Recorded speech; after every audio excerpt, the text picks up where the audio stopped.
besok di hari kiamat tidak akan bergeser telapak kaki seorang hamba sebelum ia dimintakan tanggung jawab terlebih dahulu tentang 4 persoalan.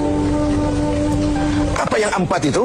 Pertama, an umrihi fima afnahu. Umur yang diberikan kepadanya akan dimintakan tanggung jawab kelak, di mana umur itu dihabiskan. Diberikan umur 30 tahun ke 40 tahun, 50 sampai 70, 100 bahkan. Sejak kita akil balik sampai ajal datang merenggut nyawa, di mana umur itu dihabiskan. Kita sering main-main, padahal waktu berjalan terus. Kita sering lalai dan lupa, padahal malaikat maut tidak pernah lalai dan lupa. Seorang Nabi Yakub alaihissalam, seketika akan ajal, beliau menanyakan, kalau saya ajal kenapa tidak diberitahu lebih dahulu?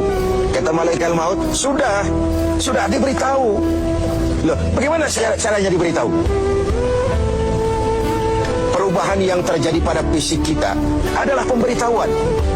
Uban yang bertabur, mata yang mulai lamur, pendengaran yang mulai kabur, itu semua pemberitahuan agar kita mawas diri. Umur akan dimintakan pertanggungan jawab, di mana umur itu dihabiskan. William Shakespeare memang pernah bilang, waktu hidup itu singkat. Tahu-tahu baru saja zuhur, tahu-tahu sudah asar, baru saja asar, tahu-tahu sudah maghrib. Yang kemarin anak-anak, tahu-tahu sudah punya anak, tahu-tahu, dan tahu-tahu. The time of life is short, kata Shakespeare. Waktu hidup itu singkat betul. Namun waktu yang singkat akan terasa ada manfaatnya kalau kita bisa memanfaatkannya dengan yang sebaik-baiknya.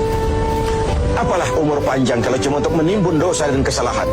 Lebih baik umur yang panjang tapi untuk mengkoleksi berbagai kebajikan. Inilah makna ucapan Nabi, khairukum man tala umruhu wa hasuna amalu. Yang terbaik di antara kamu orang yang panjang umurnya dan banyak juga kebaikannya. Umur ini yang sering kita berleha-leha menghabiskannya untuk sesuatu yang tidak punya nilai, kelak akan dimintakan tanggung jawab di hadapan Allah Azza wa Jalla. Lalu yang kedua, wa an syababihi fima ablahu. Masa muda, pernah diberikan umur muda, di mana dihabiskan umur muda itu? Hura-hura atau untuk sesuatu yang bermanfaat? Dahulu ada seorang selebritis lah kalau zaman kita sekarang. Namanya Ibrahim bin Adham, namanya Malik bin Dinar. Namanya saja sudah Malik bin Dinar, Raja bin Uam. Hidupnya jet set. Satu malam dia mengadakan pesta di rumah mewahnya. Datang seorang pengemis, bertanya kepada penjaga pintu, siapa yang punya rumah ini? Bos saya. Iya, Malik bin Dinar. Oh, orang kaya? Orang kaya. Selebriti. Dia hamba apa orang merdeka? Dia orang merdeka. Kalau hamba bagaimana bisa pesta sehebat ini? Orang tua itu senyum lalu bilang, sampaikan kepada bosmu Malik bin Dinar, dia memang orang merdeka. Kalau dia hamba bukan seperti ini pekerjaannya. Dia orang merdeka, dilarang tidak terlarang, dicegah pun tidak tercegah. Merdeka dia memperturutkan hawa nafsunya. Kalau dia hamba Allah, bukan begini pekerjaannya. Menghabiskan waktu untuk pesta, hura-hura, sesuatu yang tidak ada gunanya. Ini disampaikan kepada Malik bin Dinar. Dia tercenung mendengar orang tua yang misterius itu. Malamnya dia bermimpi kiamat datang. Dia akan dia masukkan ke dalam neraka. Karena itulah lalu dia bertobat dan kemudian menjadi ahli sufi yang terkenal, Malik bin Dinar. Masa muda akan dimintakan tanggung jawab. Yang ketiga, wa an ilmihi maza amilabi. Ilmu yang dimilikinya, kemana ilmu itu diamalkan? Untuk mencerdaskan orang atau untuk membodohi orang yang memang sudah bodoh? Untuk membimbing umat atau menyesatkan orang lain? Agar hamba menjadi hamba Allah atau agar orang menghambakan dia? Ilmu akan dimintakan pertanggungan jawab. Yang terakhir, wa an malihi min aina iktasabahu wa fima anfaqahu.